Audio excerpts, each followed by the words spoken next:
You arrived in the United States in 2021, at the height of the pandemic, carrying the belief that studying abroad would change your life. But reality didn't welcome you with open arms. Your freshman and sophomore years were consumed by online classes. Professors spoke too fast, the time zone difference was maddening, and you could barely keep up. You turned to AI tools and shortcuts just to get through assignments and exams.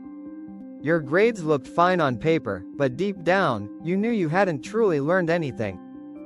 By junior year, the consequences caught up with you. You couldn't keep pace. Projects went unfinished, exams made no sense.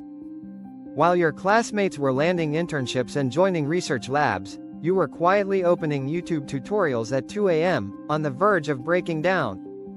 You studied desperately, not to get ahead, but just to avoid failing out.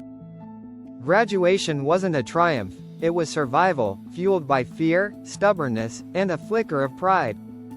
But graduation wasn't the finish line. A new president came to power, and policies began raining down like blows, each one whispering, "You don't belong here." You sent out hundreds, no, thousands, of job applications, and didn't even land a single interview. You tried to apply for graduate school, only to find that many sensitive majors had quietly closed their doors to you. That's when you realized your international student status, once seen as a mark of prestige, had become a limitation. You thought about going home.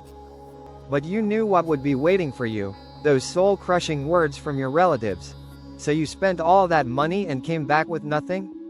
And then the final blow came. Your family's business collapsed under the weight of the US-China trade war. Your parents aged 10 years overnight.